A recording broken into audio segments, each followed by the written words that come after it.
Fires burning up and down the Golden State, thousands of homes destroyed, and the key weather conditions fueling the flames. We didn't believe in loans and all that money, from other people, from banks, because we're small business owners. We never thought that a bank would hear us.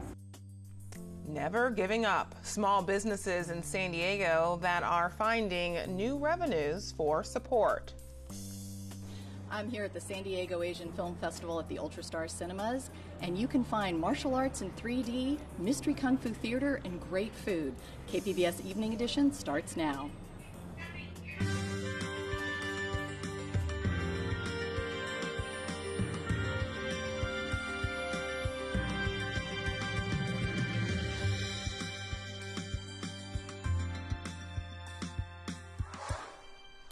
Good evening and thanks for joining us. I'm Ebony Monet. 3 wildfires burning out of control in California tonight. The fire line goes up the Sierra Nevada and down to Ventura County. Heavenly Father, please help us. Please help us to be safe. Just north of Sacramento, the Camp Fire wiped the town of Paradise off the map. Thousands of people forced to leave their homes. Authorities found 5 people dead inside their burned out vehicles. Low humidity and high winds continue to fan the flames.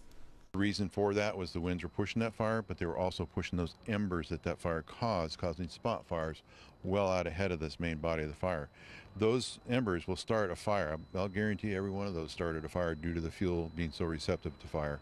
And as those fires grew, it drew that main body into it. Firefighters say they expect to continue battling this fire through next week. Hundreds of miles south, a pair of wind-driven wildfires ripped through Ventura and LA counties. At one point, crews shut down parts of the 101 freeway. State officials say at least 157,000 people have been ordered to evacuate due to all 3 fires. Here in San Diego, conditions have caused our area to be at a higher risk for fires. KPBS reporter Priya Sridhar has more. The National Weather Service has issued a red flag warning that lasts until 10 p.m. tonight. The combination of the strong Santa Ana winds and the low humidity levels causes fires to grow rapidly and be difficult to control. San Diego Fire Department says it has 5 extra fire engines staffed up and ready to go in cooperation with CAL FIRE. Deputy Fire Chief Kelly Zombro says his firefighters go through training year-round to be prepared for conditions like this, but he wants to remind San Diegans to remain extra vigilant until the warning is lifted. People need to just realize that activities that we create most likely created every one of the fires that are burning right now. There was no lightning, so the likelihood of human cause is extremely high, and it's not always intentional, it's quite easily accidental. San Diego Fire also has an app called Ready, Set, Go that can help you prepare for a fire. You can download that app at sandiego.gov/fire. Priya Sridhar, KPBS News.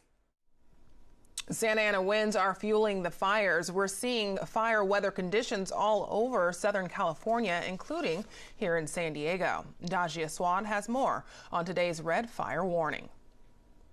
Red flag warning will be in effect at least till 10 p.m. tonight here across Ramona, and all the other cities listed on the map will continue to be dealing with low humidity as well as high winds. So we also have a high wind warning in those same counties that are under the red flag warning. All things to keep in mind, winds will be gusting at least towards 55 miles per hour, and that combined with the low humidity as well as no moisture out there, it's easy to see fire spark. So into our Friday night, those strong wind gusts due to Santa Ana coming at a downslope here in towards Southern California will continue to allow for some of these fires that we've been seeing to thrive. Wind gusts in the mountains possibly up to 70 miles per hour. So that all adds fuel to those fires. As for tonight, they'll begin to diminish, the winds that is, a tad bit as we head into your Saturday. Then we'll be looking at the return for more strong winds into your Sunday and Monday. We'll have more on your extended weather and your full forecast. From containment to stories of survivors, our fire coverage continues on air and online at kpbs.org. The ACLU is gearing up for a legal fight against President Trump's new asylum limits. The group filed the lawsuit today, claiming those new rules are against the law. The regulations would block people from claiming asylum if they do not come to an official border crossing. Today's proclamation invoked the same national security powers that the president used to push through his travel ban. Again, I reiterate, we need Democrats' votes. They have to pass new immigration laws because they're flooding our country. We're not letting them in, but they're trying to flood our country. We need the wall. We're building the wall, but we need it all built at one time and quickly. The new rules were spurred in part by caravans of Central American migrants. They're slowly moving north on foot. Officials say annually about 70,000 people enter the country illegally and then claim asylum. We're getting our first look at how the federal government in San Diego is reacting to that caravan. Today, they had an update on what they're doing to maintain border security. KPBS military reporter Steve Walsh had a chance to watch the operation. He joins us now from San Ysidro with more. Steve? Well, that's right, Ebony. So we came down here initially to talk about how the Marines were reacting to what's going on down here. But I think the big news that came out of this press conference by border officials was that they now expect the migrant caravan to make its way to Tijuana and then ultimately present themselves here at the San Ysidro port of entry. So we didn't get to see that much of the Marines, though we did get a really good tour of how much security they have right now. They showed us all of the security currently at the San Ysidro port of entry. They can process up to 300 asylum seekers at a time. More than 100,000 people pass through San Ysidro every day. The port of entry is in the middle of a $741 million renovation. Even so, the Border Patrol says there are a number of gaps that need to be filled ahead of the migrant caravan. Rodney Scott, who is head of the San Diego sector of the Border Patrol, says they are now expecting the caravan to make its way to Tijuana. It upped the game that we needed to make sure that we were better positioned to make sure that these people come to the port, present themselves properly where we can do appropriate vetting. We get to have that conversation with them, and we don't have people just pouring across the border into the U.S. There are 1,300 troops deploying in California. The commander, Lieutenant General Jeff Buchanan, was asked if they would fire at people throwing rocks, as the president once suggested. Throwing rocks is throwing rocks. Rifles are rifles. We use a minimum amount of force necessary to control any situation. And again, we're not, I got to reemphasize many times, we're not here to enforce the law. Again, the general emphasized that the Marines and the other troops that will be here in California are not supposed to have any direct contact with any migrants here. That's the job of the Border Patrol. They'll be doing all sorts of support, in all sorts of support roles. A lot of the Marines are engineers. They'll be laying concertina wires. I don't know if we can see, we're here at the pedestrian crossing, and periodically we're able to see the Marines working in the center there. They're also on the other side of the port of entry laying concertina wire. What the Border Patrol says, even though they're in the middle of this $741 million renovation, because of that there are extra gaps.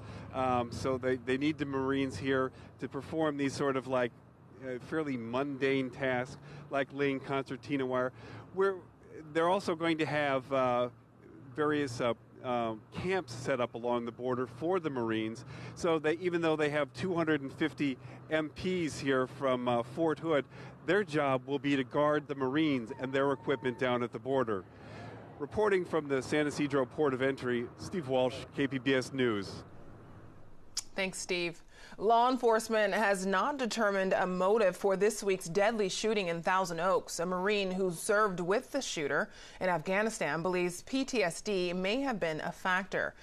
Taylor Coles says he developed a close relationship with Ian David Long, but never suspected anything like this would happen. Do you suspect PTSD in Afghanistan could have played a role in what happened today? Yeah, it would probably be a safe bet to say that at least something over there or something that happened or, cause to, you know, because it's still, like, to me, as far as knowing him, it was so normal. So something changed in those years of being in the Marines, as far as I could tell. 12 people were killed in the attack inside a bar and grill late Wednesday night. The shooter took his own life. The Nuclear Regulatory Commission held its first public webinar to take questions about a near miss at the San Onofre power plant. KPBS North County reporter Allison St. John says investigators were frank about the cause of the problem. NRC investigator Eric Simpson says two operators lowering a canister loaded with radioactive spent fuel into a bunker were performing the operation for the first time when the incident happened. He says they ignored important cues. This violation revolves around inattentiveness. They weren't paying attention to what they were doing. So instead of paying attention and getting that round peg lined up just so and down into the hole, they fell asleep at the switch. Simpson says there were no supervisors observing the operation at the time, and the safety straps that were supposed to protect the canister from falling were not properly attached. NRC staff say their final inspection report will be out within a month and civil penalties could be imposed next year. Allison St. John, KPBS News. Businesses in low-income San Diego County communities are far less likely to get bank loans or credit, meaning less economic development in areas that need it the most. KPBS investigative reporter Claire Tragesser tells us this makes these businesses more vulnerable to predatory lending. So we had 1,000 square feet to start out. George Thornton has long been interested in beer, even before he was of legal drinking age. To throw my sister under the bus, I guess.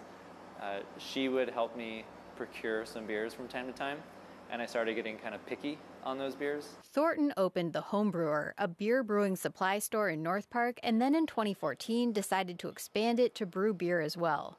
But he had some trouble getting a bank loan. I would guess I had about 8 different brokers come by telling me in their initial email that there's no problem at all based on our 3 to 4 years in business and the revenue we were generating on the retail side, that getting some sort of traditional loan wouldn't be a problem. And then they would look at my credit score and the personal credit card debt that we had accumulated and say, well, there's no way this is going to work. You need to get your credit score back in check. But Thornton was committed to expanding, so he took out a loan from the company Square, which makes those white chips you use to pay by credit card on a tablet or smartphone. The terms of the loan were steep. They would withdraw, I think it was about 20%. They would just kind of skim off about 20% off of all of our revenue until it was paid off. Lauren Groton is a founder of Mission Driven Finance, a San Diego investment company. Businesses turn to all sorts of creative measures to make it work. She works with business owners like Thornton to help them find funds and makes a few loans directly to small businesses. As hard as it is for any small business owner to get funding, need a beer? It's even harder for businesses in areas largely populated by minorities. Spencer Cowan, a consultant for the nonprofit Woodstock Institute, analyzed bank lending data and compared it with census data to show just that. It steps down as the percentage of minority increases, the percentage of businesses getting loans decreases. He found that in San Diego, in census tracts that are 80% or more minority, about 35% of businesses get bank loans. In low minority census tracts, more than 75% of businesses get loans. We didn't believe in loans and all that money, from other people, from banks, because we're small business owners. We never thought that a bank would hear us. Rodnia Atik first started El Borrego, a Mexican restaurant in City Heights, with her mom in 2005. When you come here to the restaurant, you can feel a little bit of Mexico here in the States. The family aimed to fill a gap in the city's food scene. My mom said, you know what, there is no lamb barbacoa tacos in San Diego, let's do it. And we started in the driveway. It was only Saturdays and Sundays from 8 in the morning till 2 p.m. And we were running out of lamb. At maybe 1 o'clock, we had no lamb at all. And that's why we say, you know what, this could be a business. But recently, she's been working to expand her restaurant to make an outdoor event space in the vacant lot out back. The venue is going to be the secret garden of the restaurant. She applied for and was granted a small business administration loan, not from a bank, but from a local nonprofit that oversees these government loans. We're starting construction in the next couple of weeks, and so we are very happy. We're taking the next step and getting to the next level that we have been working for the last 13 years. So I think we're finally getting there. Atik says the project won't just expand her business, it'll also allow her to hire more employees and give people in City Heights a place to gather for big events. Claire Tregesser, KPBS News. San Diego will get a break from fire conditions, but only for this weekend. As Dajia Swat explains, Santa Ana winds pick back up Monday. Dry conditions persist tonight across much of California. You can see on the radar, not a lick of precipitation. We'll continue into tonight with mainly clear conditions as well as windy conditions. Oceanside cooling down to 41. We'll be cooling down to 46 in Borrego Springs and 36 in Mount Laguna. As for San Diego, in the upper 50s here tonight, a few clouds, but overall mainly clear.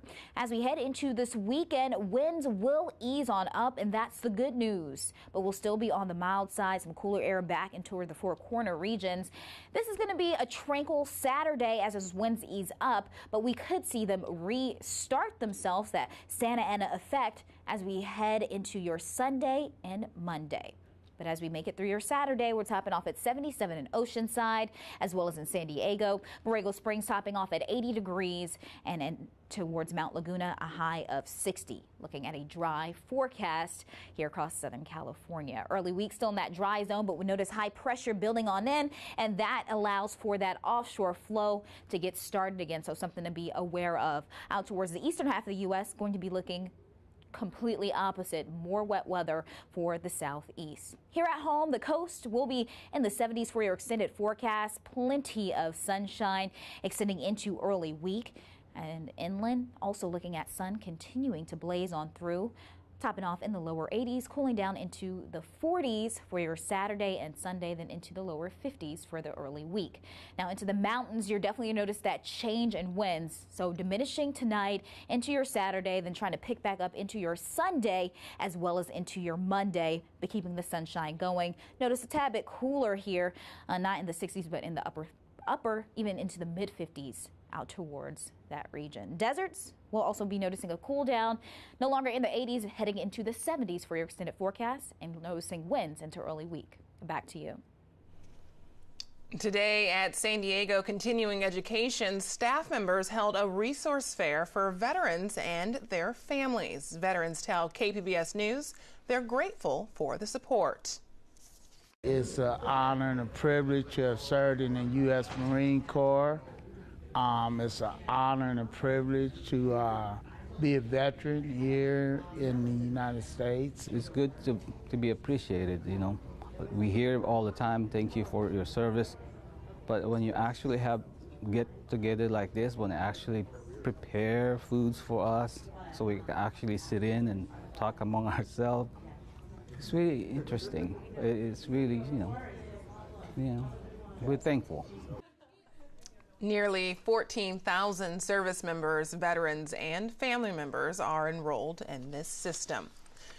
We're 2 weeks away from Black Friday, and Amazon is already rolling out its plan for the holidays. That's part of our Friday Business Report with SDSU marketing lecturer and Bottom Line marketing co-founder, Mira Kopik. Mira, welcome. So the holidays are practically here, and one indication of that are the toy catalogs that we receive in the mail telling us about the latest gadgets that our kids must have. But this year, instead of coming from Toys R Us, because Toys R Us is now defunct, coming from Amazon. Why would the online retail giant get into the business of these online catalogs? What's the marketing benefit? Well, what Amazon is doing is just stepping in, because what happens? How do you inspire a child's imagination? What Toys R Us did, which no other retailer does today, is they offer not only the best-selling toys, but a whole slew of other toys that kids can go in and explore. So Amazon is saying, look, I'm an online marketplace. I have unlimited shelf space. I'm going to take over this. I'm going to be the place where people go for the best new ideas. And so they want to take ownership of that over a Target, over a Walmart, over any of these other retailers. And what's happened is that all these toy manufacturers, especially Hasbro and Mattel, had horrible last quarters because of the demise of Toys R Us. And Amazon is helping to step into the void. Other retailers are expanding their space. So Target's expanding their space, Walmart's expanding their space, and companies that have never been in toys, like Party City, is going to do 50 pop-up stores. So it's all trying to drive traffic. But Amazon, which is expected to have over 40% of all online sales this holiday season, is hoping to use toys as a way to really drive consumer growth. I'm sure they're going to get the kids excited. Now, moving on to SeaWorld. SeaWorld is apparently bouncing back when it comes to attendance and revenue after having a significant dip over the last few years. However, SeaWorld officials have still decided not to move forward with plans to build a hotel here in San Diego, a SeaWorld-themed hotel, leaving behind $2.8 million just on the table. What could this potentially mean for the financial health of the park? Well, it really shows a lot of confidence in SeaWorld that they're willing to pay a breakup fee to Evans Hotels to walk away from this deal because what they've realized is that unlike, say, Legoland, which is up in Carlsbad, that had a lot of land, you could expand the park, you could bring in branded hotels. The branded hotel was probably not as interesting as having more rides. And SeaWorld has really found in the last couple of years that moving away from the live orca shows and rolling out with the electric eel, they're expecting a new roller coaster next year. They want to have that flexibility in Mission Bay, which is much more limited in space. And so this is really important because what they found in the last quarter is they had a huge quarter. So this is 3 quarters in a row, all 2018. They've kind of bounced back from where they were as far back as 2016. So it sounds like a rebound there. Yep. Now, whether you like them or not, these dockless scooters, I know here in San Diego you see them all over the sidewalks. Well, it appears that they're not going away anytime soon. Now, Ford is getting into the business, actually acquiring one of those dockless scooter sharing services called Spin and planning to expand possibly here in San Diego, despite the fact that some cities have actually pushed back on this. At what point do these dockless scooters become saturated, this industry? It's, honestly, it's in its infancy. And Spin is interesting because Spin was looking to raise money on its own through a cryptocurrency offering. And clearly they decided to go with Ford as a strategic investor. Ford invested somewhere between $40 and $100 million. We're not quite sure how much. And what's interesting about Spin in terms of Ford and what you just mentioned is Spin asks municipalities before they go in for permission to provide these scooters. So Spin's approach of asking permission and working with the city, I think, will serve them well in the long run. So we'll be sharing the sidewalks for the near future. Yes, we will. Mira Kopik, great talking to you. Thanks, Ebony. The San Diego Asian Film Festival kicked off last night at the San Diego Natural History Museum, and tonight it moves to its home base at UltraStar Cinemas in Mission Valley. KPBS arts reporter Beth Accomando is on the red carpet with a few directors. Beth? That's right. I'm here on the red carpet, and one of the filmmakers from tonight's film is Sigrid Andrea Bernardo. So tell us about your film, Mr. and Mrs. Cruz. Well, my film is about 2 broken-hearted people who travel to Palawan. Palawan is like a very nice beach place in the Philippines who find healing through one another. Now, this is a film from the Philippines. What's the film industry like there? Well, right now, the independent film industry is really booming right now in the Philippines. But we do have, which the plus side of that is like it's booming. But then the downside of that is like we have problems with the distribution because there's a lot of filmmakers right now. And you had a film show here previously, Kita Kita, and that did very well and helped you get to this film? Yeah, actually we were all surprised, even with my producers, because Kita Kita earned like $6 million in the Philippines, and that's not including like internet or like VOD and everything else. So it's like a big leap in the Philippine industry. So I am very thankful with that, and that's why I get to sign up with big production companies also. Yeah. So the film tonight will screen at 7 o'clock, the reception before that. But if you can't make it down here tonight, it will also screen again on Thursday at Edward Mira Mesa Cinemas. And I also have PAC Arts Executive Director Kent Lee here. Kent, last night you guys opened at the San Diego Natural History Museum with something that you guys are calling Film to Table. So this is film and food. And you're going to be closing with another film like this. So tell us about Ramen Shop. Yeah, we're really excited. So last night our opening film was a hit success, and on the 17th we'll be closing with a film called Ramen Shop, or officially called Ramen Te, and it is a Japanese Singaporean food about a young man who's trying to reconnect with his family through food. And we're really excited to not only show the film, show the food that's in the film, but have local culinary partners, Zen Modern Asian and Main Street, help bring the food from the film to life. So the San Diego Asian Film Festival has had a lot of success with this kind of film-to-table events. So what are you expecting for the closing night? Oh gosh, we already know that tickets have gone really fast for that film. People are really excited about connecting both the film and the food, and we're expecting it to be a huge success. So hope people can still get a ticket while they can and come join us. Yeah. All right, the San Diego Asian Film Festival continues through November 17th. I want to give a shout out for Mystery Kung Fu Theater, which is going to be this Sunday night. It's one of my favorite events. And they are going to be rigging a 16mm projector here to run a film that they will not divulge the title of. And you can't divulge it once you see it, but there will be Mystery Kung Fu Theater Sunday night, and there will also be Detective D in 3D. So come on down to the UltraStar Cinemas and catch the San Diego Asian Film Festival. Thanks, Beth. Thanks for joining us. Have a great weekend.